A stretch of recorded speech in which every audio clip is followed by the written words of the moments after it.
గురుదేవులు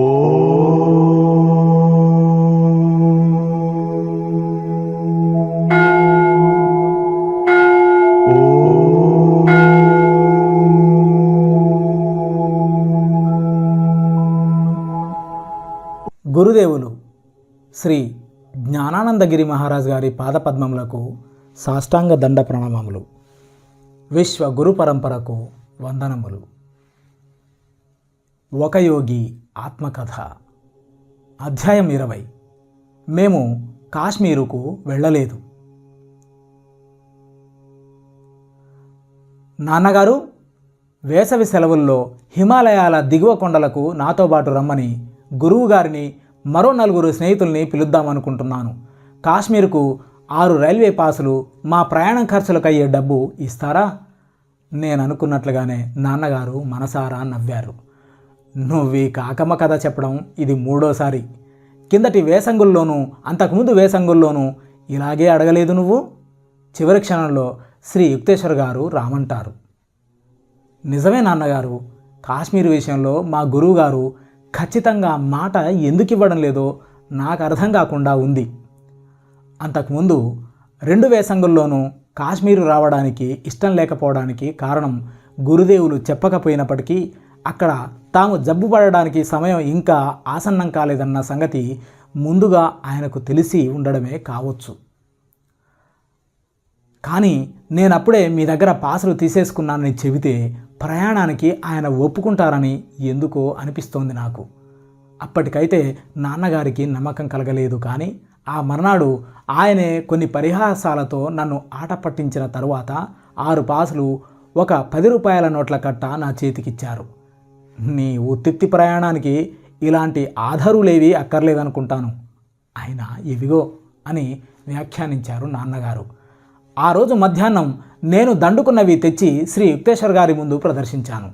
నా ఉత్సాహం చూసి ఆయన చిరునవ్వు చిందించారే కానీ మాట మట్టుకు ఎటూ తేల్చలేదు. నాకు రావాలనే ఉంది, చూద్దాం. వారి ఆశ్రమంలోని చిన్ని శిష్యుడైన కనాయిని మాతో రమ్మని అడిగినప్పుడు ఆయన ఏమీ వ్యాఖ్యానించలేదు. మరో 3 స్నేహితుల్ని కూడా మాతో రమ్మని చెప్పాను. రాజేంద్రనాథ్ మిత్ర, జ్యోతినాడి, మరో అబ్బాయి. మరుసటి సోమవారం నాడు బయలుదేరాలని నిర్ణయమైంది. శని, ఆదివారాలు 2 రోజులు కలకత్తాలో ఉండిపోయాను. మా చుట్టాలబ్బాయి పెళ్లి తతంగం అంతా కలకత్తాలో మా ఇంట్లోనే జరుగుతోంది. నా సామాన్ తీసుకొని సోమవారం పొద్దుట శ్రీరాంపూర్లో దిగాను. రాజేంద్ర ఆశ్రమ ద్వారం దగ్గర నన్ను కలుసుకున్నాడు. గురుదేవులు బయటికి షికారుకు వెళ్ళారు, ఆయన రామంటున్నారు. ఆ మాటకు నాకు ఎంత విచారం కలిగిందో అంత పట్టుదల కూడా పెరిగింది. కాశ్మీర్ వెళ్ళడానికి నేను వేసిన పథకాలు భ్రమతో కూడినవని అపహాస్యం చేసేందుకు నాన్నగారికి 3వసారి అవకాశం నేను ఇవ్వను. రాజేంద్ర ఒప్పుకున్నాడు. ఒక నౌకర్ను సంపాదించడానికి నేను ఆశ్రమం నుంచి వెళ్ళాను. గురుదేవులు లేకుండా కనాయి ప్రయాణం కట్టడని నాకు తెలుసు. పైగా మా సామాను కాపలా కాయడానికి ఎవరో ఒకరు అవసరం. బీహారీ నా మనసులో మెదిలాడు. అతను వెనుక మా ఇంట్లో నౌకరు. ఇప్పుడు శ్రీరాంపూర్లో ఒక ఉపాధ్యాయుడి దగ్గర పనిచేస్తున్నాడు. నేను వడివడిగా నడుస్తూ పోతుండగా శ్రీరాంపూర్ కోర్ట్ హౌస్ దగ్గరున్న క్రిస్టియన్ చర్చికి ఎదురుగా గురుదేవులు తారసపడ్డారు.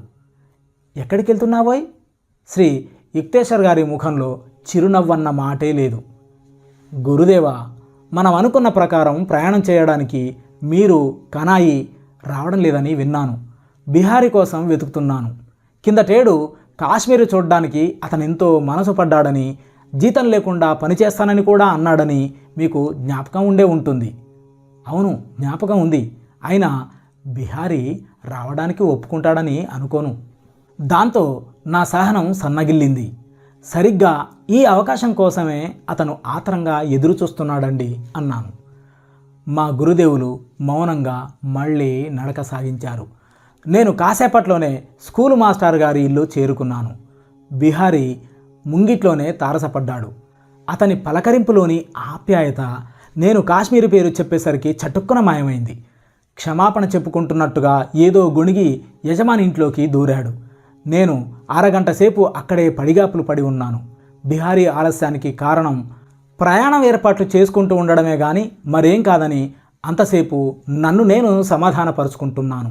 చివరికి వీధి తలుపు తట్టాను. బీహారీ దాదాపు అరగంట క్రితం వెనక వైపు మేడమెట్లు దిగి వెళ్ళిపోయాడు అని చెప్పాడు ఒక ఆయన. రవ్వంత చిరునవ్వు ఆయన పెదవుల మీద తొణికిసలాడింది. అక్కడి నుంచి దిగాలు పడి వస్తూ బిహారీని మాతో రమ్మని పిలవడంలో ఏమైనా బలవంతం చేస్తున్నట్లు ఉందా, లేకపోతే గురుదేవుల అదృశ్య ప్రభావం ఏమైనా పనిచేస్తోందా అని తర్కించుకున్నాను. చర్చి దాటి వెళుతూ మళ్ళీ మా గురుదేవుల్ని కలిశాను. ఆయన నా వైపే మెల్లగా నడుచుకుంటూ వస్తున్నారు. నేనేం చెప్తానో వినకుండానే ఆయన ఇలా అన్నారు, అయితే బిహారీ రాడన్నమాట. మరి ఇప్పుడు నీ ప్రయత్నం ఏమిటి? అదుపాజ్ఞలు పెట్టే తండ్రికి లొంగకూడదని నిశ్చయించుకున్న మొండి పిల్లవాడి మనస్థితి కలిగింది నాకు. మా బాబాయ్యని తన దగ్గర పనిచేసే లాల్ధారి అనే నౌకర్ని పంపించమని అడుగుతానండి. కావాలంటే మీ బాబాయ్యని కలుసుకో అన్నారు శ్రీ యుక్తేశ్వర్ గారు ముసిముసిగా నవ్వుతూ. కానీ వెళ్ళినందుకు నువ్వు సంతోషిస్తావని మాత్రం నాకు అనిపించడం లేదు. ఆ మాటకి నేను కీడు శంకించినా నాలో తిరుగుబాటుతనం తలెత్తింది. గురువుగారిని విడిచిపెట్టి శ్రీరాంపూర్ కోర్ట్ హౌజులో అడుగుపెట్టాను. మా బాబయ్య శారదా ఘోష్ అక్కడ గవర్నమెంట్ ప్లీడరు. ఆయన నాకు ఆప్యాయంగా స్వాగతమిచ్చారు. ఈవేళ నేను కొంతమంది స్నేహితులతో కలిసి కాశ్మీర్కు బయలుదేరుతున్నాను అని చెప్పాను. ఈ హిమాలయ యాత్ర కోసం ఎన్నో ఏళ్ల నుంచి ఎదురు చూస్తున్నాను అన్నాను. చాలా సంతోషం ముకుందా. నీ ప్రయాణం మరింత సుఖంగా జరగడానికి నేను చేయగలిగింది ఏమన్నా ఉందా? ఆదరపూర్వకమైన ఈ మాటలతో నాలో ఉత్సాహం పెళ్ళుబుక్కింది. బాబయ్య, నువ్వు మీ నౌకరు లాల్ధారిని పంపించగలవా? నా ఈ చిన్న విన్నపం భూకంపం పుట్టించినంత పనిచేసింది. మా బాబయ్య కుర్చీలోంచి విసురుగా లేచేసరికి కుర్చీ తిరగబడి బల్ల మీది కాగితాలు అన్ని వైపులకి చెల్లాచెదురుగా ఎగిరిపోయి కొబ్బరి చిప్పతో చేసిన ఆయన పొడుగాటి హుక్కా గొట్టం చటుక్కున కింద పడి పెద్ద రణగుణధ్వని చేసింది. ఓరి స్వార్థపరుడా, ఎంత విపరీతపు ఆలోచన! నా నౌకర్ని కాస్త నువ్వు నీ విలాసయాత్రకి తీసుకుపోతే ఇక్కడ నా అవసరాలు చూసేవాళ్ళెవర్రా అంటూ కోపంతో ఊగిపోతూ అరిచాడాయన. నా ఆశ్చర్యాన్ని బయటపడనివ్వకుండా సౌమ్యుడైన మా బాబయ్యలో హఠాత్తుగా వచ్చిన ఈ మార్పు ఈ వేళంతా జరిగిన అగమ్యగోచరమైన సంఘటనలకు మరొకటి తోడైనట్టు భావించాను. కోర్టు ఆఫీస్ నుంచి నేను తిరుగుముఖం పడ్డడంలో హుందాతనం కంటే వేగమే ఎక్కువగా ఉంది. నేను ఆశ్రమానికి తిరిగి వచ్చేశాను. అక్కడ మా స్నేహితులు నా కోసం ఆశతో ఎదురు చూస్తూ గుమిగూడి ఉన్నారు. గురుదేవుల ధోరణి ఏమాత్రం అంతుపట్టకపోయినా తగినంత గుప్తమైన కారణం ఏదో ఉండి ఉంటుందన్న నమ్మకం నాలో పెరుగుతూ వచ్చింది. గురుదేవుల సంకల్పాన్ని నిరోధించే ప్రయత్నం చేసినందుకు నాలో పశ్చాత్తాపం నిండింది. ముకుందా, మరి కాసేపు నా దగ్గర ఉండవా అని అడిగారు శ్రీ యుక్తేశ్వర్ గారు. రాజేంద్రను తక్కిన వాళ్ళు వెంటనే బయలుదేరవచ్చు. వాళ్ళు కలకత్తాలో నీ కోసం కనిపెట్టుకుని ఉంటారు. కలకత్తా నుంచి కాశ్మీర్కు సాయంత్రం బయలుదేరే ఆఖరి బండి అందుకోవడానికి చాలా వ్యవధి ఉంటుంది. గురుదేవా, మీరు లేకుండా వెళ్ళడం నాకు ఎంతమాత్రం ఇష్టం లేదండి అన్నాను దిగులుగా. నేనన్న మాట రవ్వంత కూడా పట్టించుకోలేదు మా స్నేహితులు. ఒక గుర్రబండి తీసుకువచ్చి సామాంతా వేసుకుని వెళ్ళిపోయారు. నేను కనాయి గురుదేవుల పాద సన్నిధిలో ప్రశాంతంగా కూర్చున్నాం. ఒక్క అరగంట సేపు మౌనం దాల్చిన తర్వాత గురుదేవులు లేచి 2వ అంతస్తు భోజనాల గదికి వెళ్ళారు. కనాయి, ముకుందుడికి అన్నం వడ్డించు. అతని బండి కాసేపట్లో బయలుదేరుతుంది. నేను కూర్చున్న కంబళి ఆసనం మించి లేస్తూ హఠాత్తుగా వికారం పుట్టి కడుపులో దారుణంగా దేవేస్తూ ఉండడం వల్ల తూలిపోయాను. కత్తితో పొడుస్తున్నట్టుగా కడుపులో తీవ్రంగా పోట్లు రావడంతో నన్నెవరో దారుణమైన నరకకూపంలోకి హఠాత్తుగా విసిరి పారేసినట్టు అనిపించింది. గుడ్డిగా తడుముకుంటూ వెళ్ళి గురువుగారి ముందు కుప్పగూలిపోయాను. నాలో భయంకరమైన ఏషియాటిక్ కలరా లక్షణాలన్నీ కనిపించాయి. శ్రీ యుక్తేశ్వర్ గారు, కనాయి నన్ను కూర్చునే గదిలోకి మోసుకు వెళ్ళారు. గురుదేవా, నా ప్రాణాన్ని మీ ఆధీనం చేస్తున్నాను అంటూ బాధగా అరిచాను. నా శరీరంలోంచి ప్రాణం తొందరగా పోతున్నట్లు అనిపించడమే దానికి కారణం. శ్రీ యుక్తేశ్వర్ గారు నా తలను తమ ఒళ్ళో పెట్టుకుని దివ్య కారుణ్యంతో నా నుదుటి మీద నిమురుతూ ఇలా అన్నారు, చూశావా, ఇప్పుడు నీ స్నేహితులతో పాటు స్టేషన్లో ఉండి ఉంటే ఏమయ్యేది? సరిగ్గా ఈ సమయంలో ప్రయాణం పెట్టుకోవడం విషయంలో నువ్వు నా నిర్ణయాన్ని శంకించబట్టే విచిత్రమైన ఈ విధంగా నిన్ను ఆదుకోవాల్సి వచ్చింది అన్నారాయన. చివరికి నేను అర్థం చేసుకున్నాను. మహాపురుషులు తమ శక్తుల్ని బహిరంగంగా ప్రదర్శించడం సముచితం కాదని భావించబట్టే ఈనాటి సంఘటనల్ని సామాన్య ప్రేక్షకుడు చాలా స్వాభావికంగా పరిగణిస్తాడు. మా గురుదేవుల జోక్యం కనిపెట్టడానికి వీలు లేనంత సూక్ష్మమైనది. ఆయన బిహారీ ద్వారాను, మా బాబయ్య ద్వారాను, రాజేంద్ర ద్వారాను, తదితరుల ద్వారాను తమ సంకల్పాన్ని అగోచరంగా నెరవేర్చారు. బహుశా నేను మినహా ప్రతి ఒక్కరూ ఈ సంఘటనల్ని తర్కసంగతంగాను సామాన్యంగాను భావించారనుకుంటాను. శ్రీ యుక్తేశ్వర్ గారు సామాజిక కర్తవ్య పాలనలో ఎన్నడూ విఫలరు కానందువల్ల ఆయన కనాయిని పంపి ఒక డాక్టర్ని పిలిపించి మా బాబయ్యకి కూడా కబురు చేశారు. గురుదేవా, మీరే నాకు నయం చేయగలరు. ఇప్పుడు ఏ డాక్టర్ వల్ల నయం కాని పరిస్థితిలో ఉన్నాను అన్నాను. బాబు, ఈశ్వర కృప నిన్ను కాపాడుతుంది. డాక్టర్ని గురించి నువ్వేమీ దిగులు పడకు. నిన్నీ పరిస్థితుల్లో చూడడాయన. నీకు ఇప్పటికే నయమైపోయిందిలే. గురుదేవుల పలుకులతో ఆ తీవ్రమైన బాధ విరగడైపోయింది. నేను లేచి కూర్చున్నాను. త్వరలోనే డాక్టర్ గారు వచ్చారు. నన్ను జాగ్రత్తగా పరీక్ష చేశారు. నువ్వు చాలా దారుణమైన బాధ అనుభవించి ఉంటావని అనిపిస్తోంది.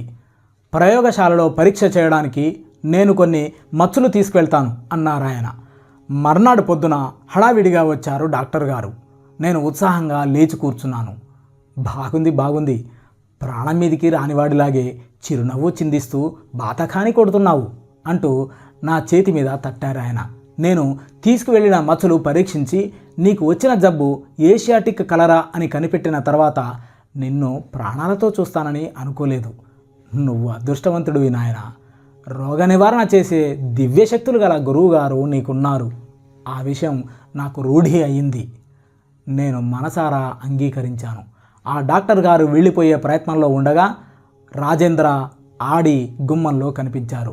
గదిలో డాక్టర్ని ఒక్క రవ్వ నీరసపడ్డట్టు కనిపిస్తున్న నా ముఖాన్ని చూసిన తర్వాత వాళ్ళ ముఖాల్లో ఉన్న కోపం కాస్త సానుభూతిగా మారిపోయింది. మనం అనుకున్న ప్రకారం నువ్వు కలకత్తా బండికి రాకపోయేసరికి మాకు కోపం వచ్చింది. ఏమైనా జబ్బు చేసిందా? అవును, మా స్నేహితులు తెచ్చిన సామాను నిన్నటి యథాస్థానంలో పెడుతూ ఉంటే నేను నవ్వు ఆపుకోలేకపోయాను. బయలుదేరిందో ఓడ స్పెయిన్కు చేరాలని, తిరిగొచ్చింది వెంటనే అడంగుకు చేరకుండానే అన్న పద్యం చదివాను. గురుదేవులు గదిలోకి వచ్చారు. ఖాయిలా చేసి కోలుకుంటున్నవాడు తీసుకునే చొరవతో ఆయన చెయ్యి ఆప్యాయంగా పట్టేసుకున్నాను. గురూజీ, నా 12వ ఏట మొదలు చాలాసార్లు హిమాలయాలకు వెళ్ళాలని ప్రయత్నాలు చేశాను, కానీ సాగలేదు. చివరికి మీ దీవెనలు లేనిదే పార్వతీదేవి నన్ను చేరనివ్వదని నమ్మకం కుదిరింది. పర్వత సంబంధమైనది అన్న శబ్దార్థం పురాణాల్లో పార్వతీదేవిని హిమాలయ పర్వతరాజులు అంటే హిమవంతుడు కూతురిగా వర్ణించడం జరిగింది. ఆయన నివాసం టిబెట్ సరిహద్దులో ఉన్న ఒకానొక శిఖరం. చేరడానికి శక్యం కాని ఆ శిఖరానికి దిగువన సాగే ప్రయాణికులు దూరంగా మంచుతో ఏర్పడ్డ గుమ్మటాలు, బురుజులతో ఒక పెద్ద రాజప్రసాదం మాదిరిగా కనిపించే మంచు కొండలు చూసి విస్మయానంద భరితులవుతారు. పార్వతి, కాళీ, దుర్గా, ఉమా తదితర దేవతలు జగన్మాత భిన్న స్వరూపాలు. ఒక్కొక్క ప్రయోజనాన్ని అనుసరించి ఒక్కొక్క నామ సంకేతం ఏర్పడింది. దేవుడు లేదా శివుడు తన పరాప్రకృతి అయిన అతీత స్థితి కారణంగా సృష్టి కార్య విషయంలో క్రియారహితుడై ఉంటాడు. ఆయన తన శక్తి అంటే క్రియాశీల శక్తిని తన సతులకు అప్పగించడం జరిగింది. బ్రహ్మాండంతో అనంతమైన వివరాలు అభివ్యక్తమయ్యేటట్టు చేసేవారు ఈ సృజనాత్మక నారీ శక్తులే. హిమాలయాలు శివుడికి నివాసస్థానమని చెబుతాయి పురాణగాథలు. హిమాలయాల్లో పుట్టిన నదులకు అధిష్టాత్రిగా గంగాదేవి దివి నుంచి భూమికి దిగింది. అందువల్ల గంగ స్వర్గం నుంచి దిగి వచ్చి యోగిరాజు, త్రిమూర్తుల్లో లయకర్త, పునర్జీవనకర్త అయిన శివుడి జటాజూటం ద్వారా భూమికి అవతరించిందని కావ్యాల్లో చెబుతారు. భారతీయుల షేక్స్పియర్, మహాకవి కాళిదాసు హిమాలయాల్ని పరమశివుడి అట్టహాస రూపంగా అభివర్ణించాడు. ద లెగసీ ఆఫ్ ఇండియా అంటే భారతదేశ వారసత్వం అనే గ్రంథంలో ఎఫ్డబ్ల్యూ థామస్ ఇలా రాస్తాడు: శివుడి తెల్లటి పలువరసను పాఠకుడు ఎలాగో ఊహించుకోగలవచ్చు, కానీ అతడు ఉత్తుంగ శిఖరాయమానమైన పర్వతలోకాన్ని అధిష్ఠించిన పరమేశ్వర స్వరూపాన్ని, దివి నుంచి దిగి వచ్చిన గంగ ఉరకలు వేస్తున్న శివ జటాజూటాన్ని, ఆ పైనున్న సిగపువ్వు మాదిరి చంద్రబింబాన్ని అనుభూతి చేసుకుంటేనే తప్ప ఆయన్ని సంపూర్ణంగా అవగాహన చేసుకోలేడు. హిందూ చిత్రకళలో తరచుగా నల్లటి జింక చర్మం కట్టుకున్నట్టుగా శివుణ్ణి చిత్రిస్తూ ఉండడం కద్దు. రాత్రిపూట చీకటికి, అగోచరతకు అది ప్రతీక. ఆ దిగంబరుడు ధరించే ఏకైక వస్త్రం అదే. తనదన్నది ఏదీ లేకుండా అన్నీ తనవే అయిన ఈశ్వరుడి గౌరవార్థం శైవ శాఖీయుల్లో కొందరు ఒంటి మీద ఏమీ ధరించకుండానే ఉంటారు. కాశ్మీరులో విలసిల్లిన సాధు కోటిలో 14వ శతాబ్దిలో జీవించిన లల్లా యోగీశ్వరి ఒకతే. ఆ శివభక్తురాలు దిగంబరి. ఆవిడ సమకాలీకుల్లో సంశయాలు ఒకడు ఆవిడ దిగంబరిగా ఉండడానికి కారణమేమిటని అడిగాడు. ఎందుకుండకూడదు, నాకిక్కడ మగవాళ్ళెవళ్ళు కనిపించడం లేదు అంటూ వాడిగా జవాబిచ్చింది ఆవిడ. కొద్దిగా తీవ్రమైన ఆవిడ ఆలోచన దృష్టిలో ఈశ్వరానుభూతి లేనివాడు మగవాడు అని అనిపించుకోవడానికి అర్హుడు కాడన్నమాట. ఆవిడ క్రియాయోగానికి సన్నిహితమైన యోగ విద్య ఒకటి సాధన చేసింది. ముక్తిని ప్రసాదించడంలో దానికి గల శక్తిని ఆవిడ అనేక పద్యాల్లో ప్రస్తుతించింది. వాటిలో ఒకదాన్ని ఇక్కడ అనువదిస్తాను. ఏ దుఃఖలాలాహలం తాగలేదు నేను, చావు పుట్టుకల చక్రగతులెన్నెన్నో నావి, అహో అమృతంతో నిండింది నా పాత్ర, శ్వాస ప్రక్రియ సాధన ఫలాన్ని పొంది. ఆవిడ మానవ సహజమైన మరణానికి గురి కాకుండా తన దేహాన్ని అగ్నికి ఆహుతి చేసింది. తరువాత శోకతప్తులైన పురుజనుల ముందు బంగారు దుస్తులు ధరించి సజీవంగా ప్రత్యక్షమైంది. చిట్ట చివరికి ఒంటి నిండా బట్టగట్టుకొని. జై జ్ఞానానందగిరి మహారాజ్కి జై. జై గురుదేవ్, జై గురుదేవ్, జై గురుదేవ్.